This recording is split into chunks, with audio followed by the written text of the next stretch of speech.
rasa-rasanya Pak Prabowo ini udah terkunci ya. Pilihannya cuma saat uh, yang paling mungkin sekarang itu Airlangga 80%, dan yang bisa mengalahkan Airlangga itu menurut saya tinggal satu nama, namanya Gibran.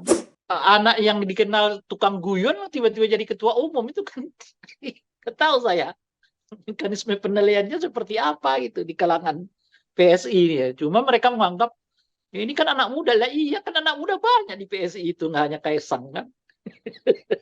Pada dasarnya ya sama dengan keluarganya. Keluarganya masuk politik, dia ingin politik. Keluarganya mau jadi wali kota di Medan, di Solo, dia juga ingin jadi wali kota di Depok. Nah, akhirnya kemudian nggak terjadi gitu ya. Halo Tribunnews on Fokus kembali memulai Anda bersama saya Tini Afsin. Kali ini kita akan membahas soal langkah PDIP yang kemudian kembali mendekati PSI setelah Kaisang Pangarep didapuk menjadi ketua umumnya. Dan kita juga akan membahas kemarin soal wacana duet Prabowo dan Ganjar. Kita akan berbincang bersama pengamat politik sekaligus founder Lingkar Madani Indonesia, Bang Rey Rangkuti. Langsung saja kita sapa di sana sudah ada Bang Rey. Halo, apa kabar Bang Rey? Alhamdulillah baik-baik. Baik, Bang, ini mendekati pendaftaran Capres dan Cawapres ya. Suasana politik semakin memanas. Hmm. Ya, ini kemarin kan PSI baru saja membuat gebrakan dengan menjadikan putra bungsu Presiden Jokowi sebagai ketua umum. Padahal baru 2 hari bergabung ya. Ini pandangan Bang Rey sendiri seperti apa menanggapi hal itu? Dia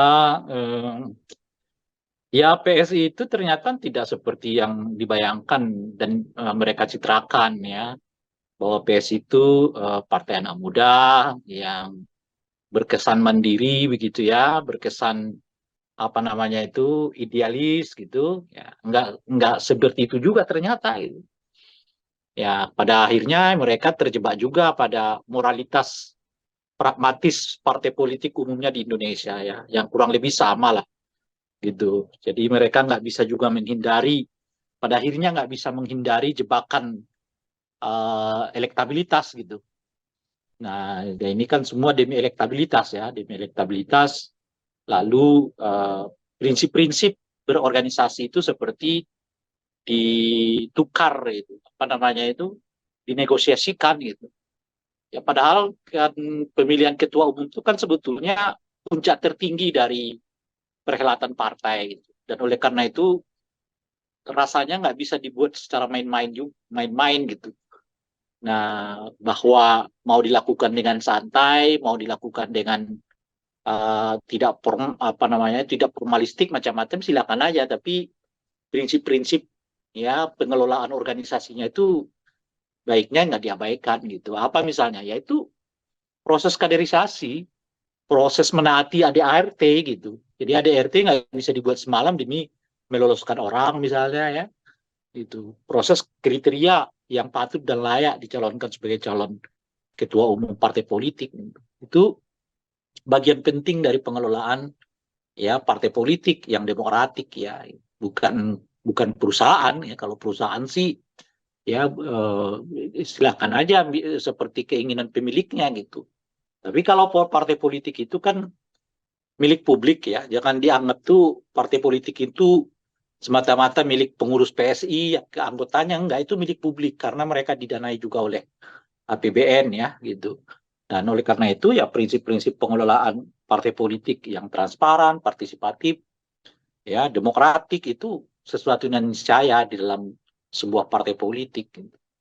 Nah itu yang rasanya nggak hadir kemarin tuh di dalam apa namanya itu ya penetapan Kaisang sebagai calon presiden. Mereka membanggakan Kaisang anak muda, ini partai anak muda. Iya, tapi tidak karena anak muda, partai anak muda lalu mainnya begitu gitu loh. Ini Ya, apakah bisa bukan. diartikan ini penunjukan Kaisang sebagai kesalahan PSI begitu, Bang? Ya, ya menurut mereka sih nggak salah ya. Terus gimana gitu. Ya tapi ya jelas itu menunjuk. Ya, saya lebih tepat menyebut. Iya ternyata kualitas etik dan kualitas moral pengelolaan organisasinya itu kurang lebih sama dengan yang lain gitu. Pada akhirnya kemudian PSI apa namanya itu terjebak juga pada kepentingan elektabilitas gitu. Yang bahasa yang lain seringkali saya sebut dikalahkan oleh politik, bukan mengalahkan politik itu. Nah, dikalahkan politik itu ya menganggap elektabilitas itu adalah segala-galanya. Dan demi tujuan itu, ya banyak hal yang harus dilakukan meskipun kemudian diargumentasikan dengan hal-hal yang ideal gitu. Padahal ya kalau dibuat kriteria-kriteria demokratiknya ya nggak begitu. Kaderisasi itu adalah bagian penting dari sebuah partai politik. Nah, yang disebut dengan kaderisasi tidak bisa 2 hari lalu disebut kaderisasi, apalagi didapuk sebagai ketua umum. Saya dulu kan pernah jadi anggota organisasi mahasiswa ya, ekstra gitu, salah satu organisasi mahasiswa ekstra gitu. Dan sebelum saya didaulat sebagai anggota ya, saya terlebih dahulu melalui proses pelatihan gitu. Pelatihan dulu seminggu 2 minggu gitu ya, mengikuti apa sih partai organisasi ini, mau kemana organisasi ini, apa visi misinya, apa ADART-nya, apa tujuan-tujuannya, mengapa, macam-macam dan seterusnya itu diperkenalkan gitu. Nah, dari seminggu acara pelatihan itu saya cuma hadir 2 hari karena selebihnya saya banyak demo gitu ya. Karena sejak mahasiswa kan tukang demo kita gitu. Lebih banyak demo sehingga pelatihan itu saya tinggalkan. Apa yang terjadi kemudian, saya tidak diberi KTA-nya gitu. Bahwa saya adalah anggota dari organisasi itu gitu. Nggak diberi, dianggap nggak lolos. Karena nggak lolos itu ya karena nggak menghadiri secara full ya pelatihan itu. Dan pelatihan itu adalah mekanisme pertama untuk dinyatakan bahwa yang bersangkutan adalah anggota dari organisasi itu gitu. Dan itulah menurut saya ya organisasi yang tepat gitu, organisasi yang benar. Nggak bisa orang orang begitu saja karena kontak-kontaan kenal si anu lalu dikasih KTA jadi ketua umum pula gitu loh. Gitu. Oke, Iya. Bang, ini kemarin juga Caimin sempat mengomentari soal didapuknya Kaisang menjadi ketua PSI ini bahwa Hmm. partai lain harus waspada begitu karena di belakangnya ada Presiden Jokowi. Ini bagaimana menurut Bang Ya itu Denny? kata kuncinya itu di belakangnya ada Presiden Jokowi bukan karena Kaisangnya Hmm. gitu. Nah, saya kira juga PSI bukan karena Kaisang pribadi ya, karena Kaisang itu ya membawa nama Pak Jokowi gitu. Perasaan ya Privilege-nya menurut gitu ya, saya Bang ya? sih jauh lebih kuat perasaan Pak Jokowi di belakangnya Kaisang itu dibandingkan Pak Jokowi di belakangnya Gibran gitu. Ya gimana yang anak yang dikenal tukang guyon tiba-tiba jadi ketua umum itu kan nggak tahu saya mekanisme penilaiannya seperti apa gitu di kalangan PSI ini ya. Cuma mereka menganggap "Ya, ini kan anak muda lah, iya kan anak muda banyak di PSI itu nggak hanya Kaisang kan." Oke, baik Bang, ini Kaisang kan juga secara cepat gitu, ibaratnya kilat gitu, 2 hari dijadikan ketua umum gitu. Ini kemarin tiba-tiba Puan Maharani DPP pusatnya PDIP ini mengajak Kaisang untuk mendukung Ganjar di Pilpres 2024. Padahal kemarin itu PDIP sempat menyebut jika PSI adalah partai kecil pengganggu. Nah, ini apakah etis atau bagaimana? Atau ada alasan tertentu kah tiba-tiba Puan mendadak mengajak Kaisang bergabung dengan PDIP begitu? Iya, semua partai sekarang ingin mengajak bergabung ke dia lah, tanpa kecuali kalau sekarang. Ya, jadi ya, Mbak Puan juga mengatakan hal itu. Ya, Kaisang ya bolehlah gabung gitu. Itu satu ya. Nggak ada partai politik sekarang yang menolak orang lain bergabung dengan dirinya gitu. Kalau ada makin banyak ya makin bagus gitu ya. Meskipun sebelumnya konto-kontoan. Jangankan PSI sama sama PDI, Wong Jokowi sama Prabowo aja ketemu, padahal baru selesai. Ya kan kompetisi di pilpres gitu. Yang kayak gitu-gituan di Indonesia udah barang jamak lah ya. Yang hari ini dia bilang dia cap cuci maki, besok dia puji-puji kan udah ketahuan di mana-mana tuh kan. Nah yang unik itu juga kan udah 1 tahun gandengan cerai juga. Ada juga Ya yang benar. begitu tuh. Ya kan jadi yang begitu-gitu di dunia politik Indonesia jangan dijadikan apa nama itu tuh sesuatu yang apa itu karena kita nganggap politik Indonesia itu seideal itu gitu. Iya padahal ya istilah saya itu ya lebih banyak guyonnya gitu kan. Mau setahun kan dengan udah dipasang poster di mana-mana, spanduk di mana-mana gitu kan. Tiba waktunya malah cerai gitu ya kan. nggak ada ini, nggak ada itu. Nah begitu cerai, ya udah saling bongkar masing-masing gitu. Nah itulah tradisi politik di Indonesia gitu ya. Yang lekat lama bisa cerai, yang berseteru lama bisa berdamai dalam hitungan hari, bukan hitungan bulan, apalagi tahun gitu. Hitungan hari bisa kok. Gitu. Wong Caimin ketemu Anies saja cuma 3 hari jadi wakil presiden. Terus gimana Bang Rey ini dong gitu? Jadi ya, biasa, Bang Rey ini menurut bisa. saya Mhm. nggak ada sesuatu yang aja yang aneh kalau perilaku politik kayak begitu dalam realitas politik Indonesia gitu ya. Itu satu. Nah, yang kedua adalah apa namanya itu mungkin sebetulnya ketegangan PSI dengan PDI Perjuangan itu lebih ketegangan personal dibandingkan ketegangan institusional gitu. Jadi ketegangan personal inilah yang kemudian terimplikasi kepada ketegangan ya institusi dalam hal ini partai gitu. Nah, begitu ketua umumnya berpindah, ya yang kebetulan ketua umumnya punya hubungan secara tidak langsung dengan PDI Perjuangan, ya tentu melalui bapaknya, melalui abangnya, melalui abang iparnya gitu. Ya PDI ya mungkin merasa jauh lebih dekat dengan katakanlah dalam ini PSI dibanding pengurus-pengurus yang sebelumnya. Yang kelihatan sebelumnya itu mungkin bukan hanya menjaga jarak dengan PDI-nya mungkin ya, tapi bahkan seperti berseteru dengan PDI Perjuangan. Nah sekarang setelah Kaisang ini masih punya hubungan ya kekerabatan yang kuat ya dengan Pak Jokowi sebagai anggota PDI, Gibran sebagai kader PDI, Bobi sebagai kader PDI. Jadi ada 3 tuh di PDI Perjuangan. Nah satunya di PSI. Boleh jadi kemudian ya PDI menganggap wah ini sebetulnya keluarga besar PDI yang diutus ke PSI gitu, bisa begitu. Jadi lalu jadi ketua umum kan gitu. Ya karena tiga orang dari keluarga ini kan semua di PDI Perjuangan. Ya, Pak Jokowi, Gibran dan apa namanya itu Bobi kan gitu. Kaisang pindah ke sana. Makanya mungkin PDI nganggap ini sebetulnya keluarga PDI yang sedang ngelola PSI gitu. Makanya PDI mengatakan kesini aja deh biar lengkap kita ini itu kan bisa bisa begitu tuh gitu. Bang ini kemudian ada yang mengatakan kalau sebenarnya PSI ini adalah partainya Jokowi. Ini pandangan Bang Rey gimana? Apakah benar-benar partainya Jokowi atau bagaimana? Ataukah hanya permainan presiden saja memasukkan Kaisang, Bang? Iya itu pernyataan itu kalau mau dibuat guyon ya guyonan, tapi kalau mau dibuat serius ya bisa juga. Nah, saya mau jawab yang agak serius lah ya. Nah, saya kira juga apa penilaian itu nggak berlebihan juga. Karena bagaimanapun kan Pak Jokowi mungkin membutuhkan semacam tangan ya pasca beliau tidak lagi berkuasa 2024 yang akan datang itu. Nah, di PDI ya tentu sulit ya beliau itu memasangkan jaring gitu.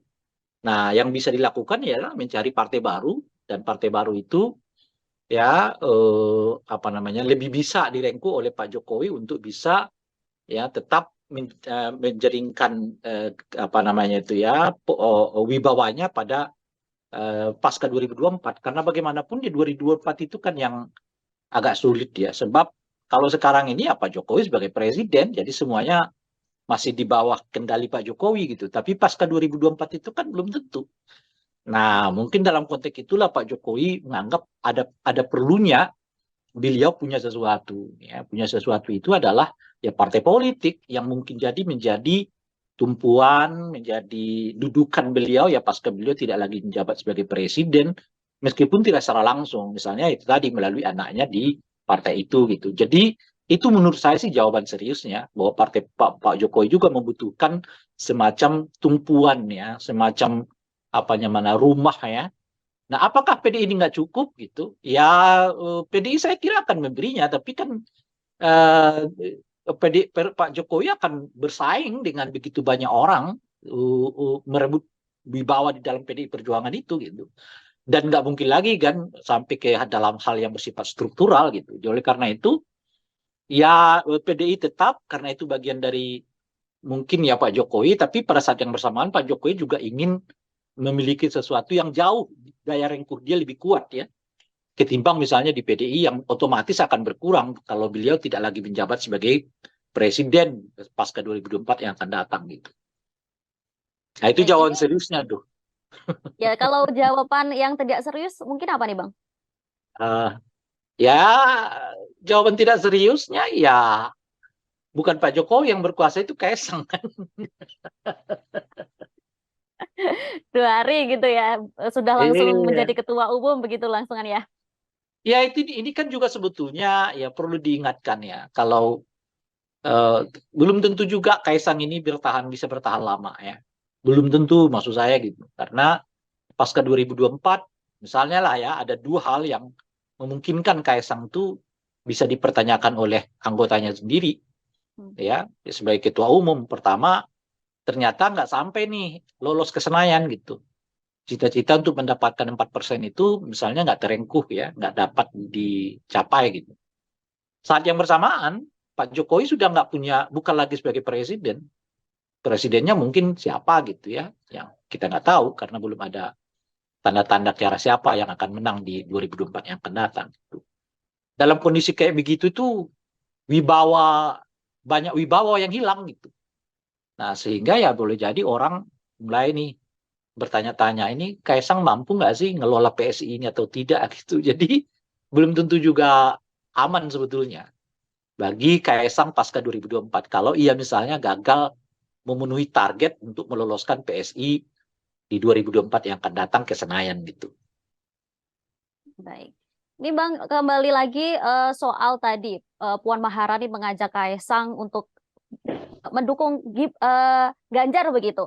Apakah mungkin ini ada ketakutan dari PDIP sendiri nantinya Jokowi bakal beralih haluan begitu dari PDIP ke PSI setelah tidak lagi menjadi presiden begitu Bang? Ya mau dibilang ketakutan ya terserahlah apa bahasanya, tapi nggak ada satupun tim sukses yang nggak takut kehilangan suara, itu intinya tuh. Gitu. Karena selisihnya sangat mepet. Nah, Hmm. sehingga nggak bisa santai-santai. Gitu. Kecuali ya misalnya di pemilu Pilpres 2019 yang lalu kan, kemenangannya kelihatan gitu. Jadi ya bisa kita pilih mana mau kita ikut, mana enggak gitu. Kalau sekarang nggak ada. Saya kira nggak ada satupun calon presiden yang nggak takut kalau pendukungnya pergi gitu. Nah begitu juga dengan PDI ya. PDI juga tentu memiliki kekhawatiran itu.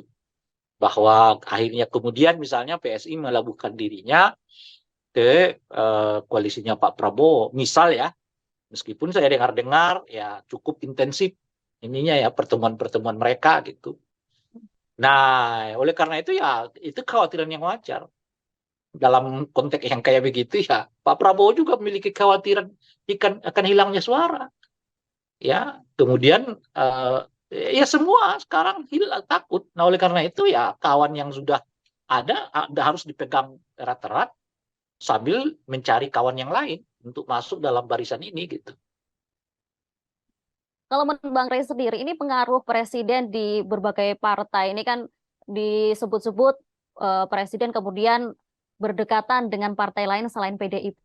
Sebenarnya pengaruh presiden saat ini seberapa besar sih Bang untuk Pilpres 2024 mendatang itu? Kan kalau dilihat di survei kan ada sekitar 15% yang menyatakan akan mendukung presiden yang dipilih oleh Pak Jokowi. Sebesar itu, memang besar, kuat.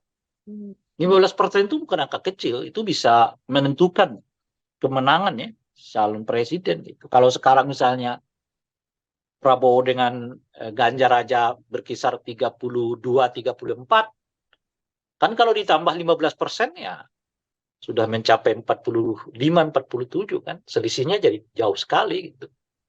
Hmm. Ya, selisihnya bisa 10% kan di antara kedua pasangan ini. Kalau kemudian misalnya Pak Jokowi jelas-jelas menyatakan dukungan kepada salah satu dari dua pasangan calon presiden ini. Gitu. Nah, oleh karena itu ya itu tadi prinsipnya sekarang bukan buang teman, raup sebanyak-banyaknya kawan ini gitu. Dan oleh karena itulah Pak Jokowi juga merasa ya apa katakanlah posisinya kuat ya dalam konteks ya katakanlah ya berdialog dengan baik mungkin ke koalisinya Pak Ganjar maupun mungkin ke koalisinya Pak Prabowo gitu. Jadi oh, itulah makanya dahulu ketika Pak Jokowi mengatakan Pak Jokowi mengatakan saya ikut cawe-cawe gitu. saya bisa memahami dalam konteks itu karena Pak Jokowi ya memiliki pemilih yang cukup setia ya dengan beliau kemanapun beliau akan pergi mereka mengikutinya gitu. Oleh karena dan itu suara dan suaranya menentukan gitu. Jadi dalam kondisi yang kayak begitu tiba-tiba kita mengatakan Pak Jokowi jangan cawe-cawe dong yang rem berat susah gitu. Makanya kan saya sekali mengatakan daripada kita mendebatkan apakah presiden itu boleh cawe-cawe secara politik atau tidak, lebih baik kita membiasakan diri untuk menerima ke depan bahwa setiap presiden yang masa baktinya akan berakhir memungkinkan dia untuk terlibat secara politik ya aktif di dalam urusan calon presiden wakil presiden. Baik. Ini Bang, kira-kira Hmm. PSI nanti soal ajakan dari PDIP sendiri, apakah nantinya tiba-tiba akan menerima untuk bergabung lagi dukung Ganjar atau akankah memberikan dukungannya kepada Prabowo maupun Anies, Bang? Kalau ke Anies menurut saya tidak lah, itu udah jelas lah ya, nggak ada kans ke sana gitu. Yang ada itu ya antara Prabowo dengan Pak Ganjar gitu. Kalau dibuat persentasenya, saya kira udah 60-40 ya. 60-nya mungkin PSI udah ke arah Prabowo dibandingkan ke arah Ganjar Pranowo gitu. Tapi karena kansnya berubah besar ya bisa berubah lagi sebetulnya gitu. Nah itu semua menurut saya sangat tergantung kepada lirikan mata Pak Jokowi. Kalau meliriknya ke Pak Prabowo ya mungkin PSI akan ke Pak Prabowo. Kalau lirikannya ke Ganjar ya mungkin apa namanya ya PSI akan ke Ganjar. Nah cuman kalau saya baca ya apa namanya itu berbagai komentar publik lah terkait dengan PSI, kesan saya itu PSI kemungkinan juga akan kehilangan suara kalau sampai bergabung dengan katakanlah misalnya apa Pak Prabowo dalam hal ini gitu, karena kelihatan ada semacam resistensinya gitu. Nah mungkin tapi apakah tinggi atau tidak saya tidak tahu, tetapi mungkin karena misalnya Pak Jokowi lebih kelihatan katakanlah ya dekat dengan Pak Prabowo itu ya lalu itu bisa ditambal oleh itu gitu. Tapi kalau dilihat misalnya resisten mana PSI ke Pak Prabowo atau ke Pak Ganjar dengan menghilangkan dulu faktor Pak Jokowinya gitu, saya kira resistensinya ke Pak Prabowo itu ya sedikit lebih tinggi dibandingkan kepada Ganjar Pranowo gitu. Baik, kemarin juga Kaisang menyebut jika akan berkoalisi dengan partai manapun, bahkan dengan PDIP asal tidak win-loss begitu. Apakah ini bisa diartikan bahwa PSI bisa memberikan angin segar untuk bergabung dengan PDIP kembali begitu, Bang?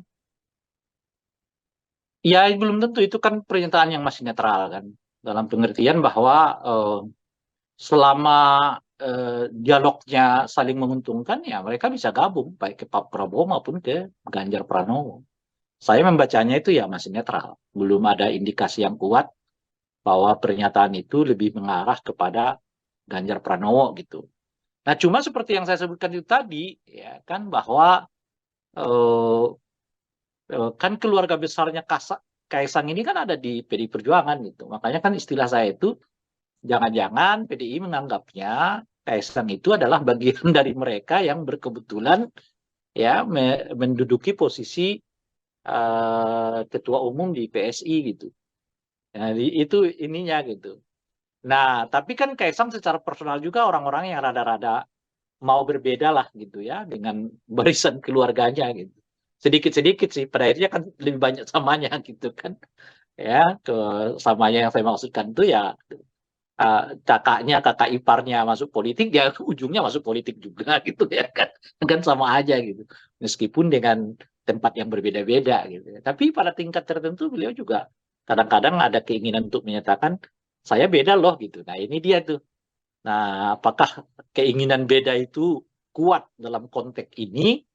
Ya tahu sebaliknya ya ya ya beliau ya pada dasarnya ya sama dengan keluarganya. Keluarganya masuk politik, dia ingin politik. Keluarganya mau jadi wali kota di Medan, di Solo, dia juga ingin jadi wali kota di Depok, dan akhirnya kemudian nggak terjadi gitu ya. Dia kita kita nggak tahu nih, itu kelihatan dari Kaisangnya. Satu segi ya beliau ikut tradisi yang terbangun di dalam keluarganya masuk ke dunia politik, Tapi kadang-kadang juga beliau milih jalan sendiri gitu. Nah, ini yang menurut saya yang belum terbaca sampai saat ini akan kemana gitu ya. Meskipun kalau kita kembali lihat kepada aktivitas pengurus yang sebelumnya sebelum Kaisang terlibat ya di dalam PSI itu kan sudah lebih aktif ya bergabung dengan Pak Prabowo dibandingkan dengan Ganjar Pranowo gitu ya.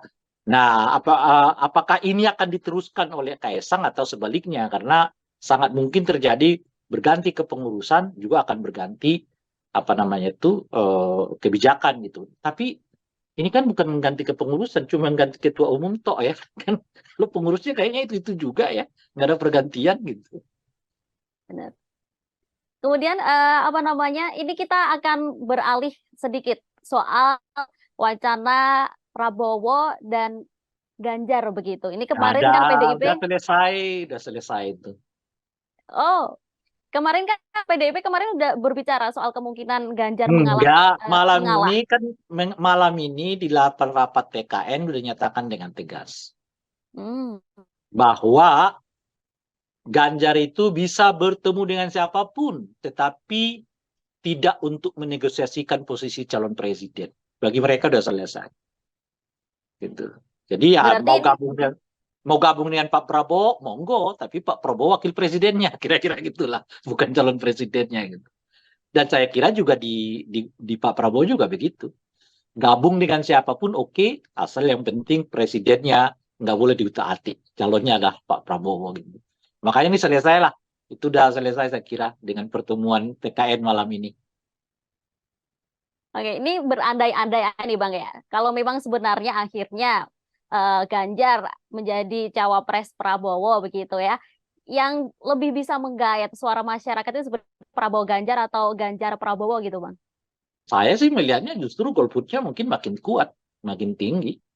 Hmm. Kenapa gitu? Ya karena ini udah terlalu banyak drama sebetulnya Pilpres kita ini gitu. Dan kebanyakan drama itu biasanya akan menimbulkan rasa apa namanya itu ya, rasa apa istilahnya itu penuh ya dalam diri masyarakat. Ini udah keterlaluan lah yang begini zigzag begini-begini gitu. Udah melebihi drama-drama sinetron dimanapun ya kan. Zigzag begitu 2 hari bisa ketua umum ya kan. Setahun gandengan cerai gitu kan. Bolak-balik begitu tuh kan. Udah terlalu inilah ya. Orang nggak mengkonsumsi hal-hal yang membuat otak mereka tuh berkembang gitu. Ya, apa namanya pemahaman demokrasi mereka makin baik. Yang dikonsumsi mereka ini yang begini-begini ini gitu. Ya ujung-ujungnya ya mual juga kan gitu. Nah makanya kalau itu terjadi ya saya nggak tahu siapa yang kemudian banyak pengaruhnya, tapi menurut saya bisa berdampak meningkatnya golput kalau itu dilakukan gitu. Oke Bang, ini tadi PDIP kemudian memutuskan untuk akhirnya tidak jadi mengalah begitu untuk menjadi cawapres Prabowo. Apakah ini ada hubungannya soal Kaisang dijadikan Ketua Umum PSI begitu Bang? Nggak ada, ini kan dari awal ya saya sendiri juga mengatakan nggak akan terjadi. Kansnya itu hanya 20%, 80%-nya itu tertolak. Itu nggak usah dihubung-hubungkan ke sana, main otak aja gitu. Mana ada orang dengan elektabilitas ya salah satu yang tertinggi tiba-tiba mau dipasangkan dengan orang lain, enak aja. Kan lebih baik tanding kan. Sesederhana itu lihatnya ya kan. Dan nggak ada ancaman dari luar kan dulu di cita-cita itu kan bukan ide baru kan, ini ide lama kan sebetulnya. Dulu saya juga pernah mengatakan ini dulu ya, bahkan mungkin 6 bulan 7 bulan yang lalu ada potensi Ganjar sama Prabowo itu dipersatukan, tapi dengan syarat saya bilang kalau ada selisih suara di antara mereka di atas 7%. Lah ini nggak ada selisih suara di atas 7%. Seimbang gitu. Mm. Nah, itu boleh jadi mengalah. Salah satu di antara keduanya ikut aja gitu. Dan ya Anies nggak belum ada kepikiran bahwa Anies akan bergandengan dengan Caimin gitu loh. Lah kalau Anies gandengan dengan Caimin, asumsi-asumsi tentang apa namanya itu ya politik Indonesia yang penuh dengan aliran itu dengan sendirinya mencair gitu. Apalagi yang ditakutkan udah Caimin dengan Anies sudah di situ, itu artinya ya representasi Islam politik dan politik Islam udah di situ. Islam politik yang literalis gitu, yang menganggap syariat Islam adalah dasar untuk berpolitik, dengan kelompok moderat yang menganggap Islam adalah nilai-nilai Islam adalah panduan di dalam berpolitik gitu. Udah ketemu gitu. Kan nggak ada lagi sesuatu yang betul-betul harus dikhawatirkan sehingga menyebut misalnya kelompok-kelompok nasionalis ini harus bersatu macam-macam dan seterusnya. Nggak ada lagi. Nah, karena tantangan eksternalnya nggak ada, tantangan internalnya justru karena keduanya sama dengan elektabilitasnya gitu. Menurut saya bersamaan dengan itu udah selesai pembicaraan soal penggabungan ya Prabowo sama Ganjar itu nggak tahu itu. Menurut saya itu ya kalaupun ada kemungkinannya nggak lebih dari 20%, 80%-nya itu ditolak. Dan saya kira pernyataan TKN malam ini adalah mengkonfirmasi itu bahwa memang mereka bisa negosiasi dengan siapapun tetapi tidak sedang menegosiasikan posisi Ganjar sebagai calon presiden gitu. Baik, ini berarti kan akhirnya semakin memanas lagi ya Bang ya, Ganjar, Prabowo, dan Anies Caimin begitu. Kalau Bang Rey sendiri memandang ini, siapa yang bakal digait oleh Ganjar maupun Prabowo untuk kemudian menggandeng atau mendampingi mereka di Pilpres 2024 nantinya Bang? Yang paling sulit menurut saya menerka siapa yang akan dijadikan sebagai wakil presidennya Ganjar gitu. Karena itu saya nggak bahas beliau ya, karena ini nama-nama yang disodorkan tuh ya bisa masuk semua gitu tanpa halangan gitu. Nah, tapi kalau Pak Prabowo itu menurut saya terbatas pilihannya. Jadi pilihan terbesarnya sekarang itu ya Airlangga. Airlangga kansnya menurut saya 80% untuk dijadikan sebagai calon wakil presidennya Pak Prabowo gitu. Nah, kenapa gitu ya? Karena sederhana saja seperti kasusnya Caimin kan, kalau saya nggak jadi wakil presiden ya saya minggat gitu kan. Saya kira Pak Prabowo nggak siap lagi ditinggal oleh temannya sendiri gitu kan, sehingga dia harus jaga betul keberadaan Airlangga di dalam koalisi ini gitu ya.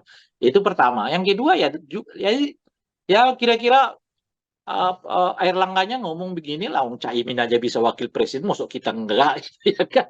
Padahal partai dengan perolehan kursi terbesar kedua kan, meskipun perolehan suaranya ketiga gitu. Tapi kan perolehan kursi terbesar keduanya itu adalah Golkar gitu. Lah Caimin aja yang posisinya 45 gitu ya, bisa wakil presiden, masuk saya nggak bisa gitu.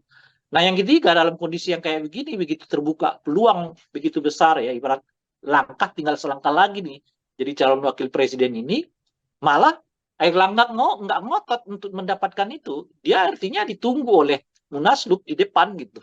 Iya kan? Saya kira Munaslup itu akan kejadian kalau sampai situasi begini nih, ya untuk mendapatkan wakil presiden pun dilos oleh Airlangga gitu. Nah oleh karena itu ya bagi saya rasa-rasanya Pak Prabowo ini udah terkunci ya. Pilihannya cuma saat yang paling mungkin sekarang itu Airlangga 80%, dan yang bisa mengalahkan Airlangga itu menurut saya tinggal satu nama, namanya Gibran. Kalau Mahkamah Konstitusi mengabulkan ya permohonan penurunan minimal batas usia bagi calon presiden wakil presiden itu gitu. Jadi ya tinggal itu. Kalau MK menolaknya ya udah selesai. Menurut saya ya mungkin besar kemungkinannya adalah Prabowo dengan Airlangga Hartarto gitu. Baik, itu kan disebutkan Bang Rey kalau misal ada kemungkinan kemudian Gibran menjadi cawapres Prabowo begitu. Tapi kan ini Gibran sendiri masih menjadi kader PDIP. Kalau memang jadi cawapres Nah, Prabowo ini kemudian gimana? inilah bagian dari strategi Kaisang itu masuk ke PSI gitu. Dan menurut saya itu bagian dari skenario menyiapkan Kaisang sebagai calon wakil presiden itu. Nanti kan secara formil akan diusung oleh PSI gitu loh, Kaisang ini gitu. Sebagai calon wakil presiden gitu. Nah, itu bisa kejadian seperti itu. Jadi Nah, kalau kemungkinan ini ada begitu ya Bang ya? apanya? Kemungkinan untuk kemudian Gibran beralih menjadi bergabung ke PSI Kalau meninggalkan PDIP kalau begitu. kalau itu nggak usah lagi kita bahas. Ya kan? Ya kan ada yang lebih lebih nggak masuk akal lagi kejadian tuh 2 hari baru jadi anggota udah jadi ketua umum itu kejadian gitu loh. Udah setahun gandengan cerai juga kan udahlah gitu gitu gak bisa bahas, itu bisa last menit berubah semua gitu. Oke, ini setelah kejutan Kaisang menjadi Ketua Umum PSI, ke depan menurut Bang sendiri ada kejutan-kejutan apa lagi yang mungkin akan hadir sampai sebelum pendaftaran Capres-Cawapres nanti, Bang? Waduh, saya bukan peramal ya. Namanya juga kejutan, gimana kita mengetahuinya ya kan? Ya namanya kejutan ya. Ya, kecuali pertanyaannya bukan kejutan, tapi kira-kira peristiwa apa yang akan terjadi lagi. Nah, itu mungkin bisa kita bayang-bayangkan. Tapi kalau kejutan, ya nggak tahu. Jangan-jangan saya sebut nggak surprise gitu kan. Namanya kejutan kok diketahui dari awal. Ya bukan lagi kejutan dong namanya kan. Kalau prediksi peristiwa begitu dari Bang Rey, apa selain kejutan tadi? Kan saya sudah mengatakan tadi, misalnya Pak Prabowo akhirnya menunjuk eh, Airlangga sebagai calon wakil presidennya. Itu bisa Hmm. peristiwa berikutnya kan. Nah, mungkin apa namanya itu PSI bergabung dengan Pak Prabowo atau bergabung dengan Ganjar Pranowo, kan itulah peristiwa-peristiwa berikutnya gitu. Dan ya tentu kita akan mengetahui siapa yang akan jadi wakil presidennya Pak Ganjar Pranowo gitu. Nah, itu peristiwa-peristiwa yang akan kita hadapi di masa yang akan datang kan gitu. Nah, itu kalau itu kita tahu karena memang ada roadmap-nya ke sana gitu. Tapi kalau disebut kejutan apa lagi ya? Kalau saya tahu ya bukan lagi kejutan dong namanya kan. Baik, Bang, kita tunggu ya, Bang, ini nanti depan mungkin Ya, ada kejutan-kejutan yang akan muncul seperti apa iya, begitu. Apakah iya, nanti benar Airlangga akan menjadi cawapres Prabowo ataukah iya, iya, nanti Gibran begitu yang akan menjadi begitu ya, Bang ya? iya, benar. Baik, Kita ini tunggu lah ya. ya baik. Terima kasih ya, Bang, sudah Yuk, meluangkan waktunya untuk kemudian mengobrol bersama saya hari ini hmm, di Tribun News on Focus. Baik, soleh, sampai demikian ketemu. obrolan saya bersama Bang Rey. Sampai jumpa di Tribun Fokus selanjutnya dan sampai jumpa. Terima kasih sudah nonton. Jangan lupa like, subscribe, dan share ya.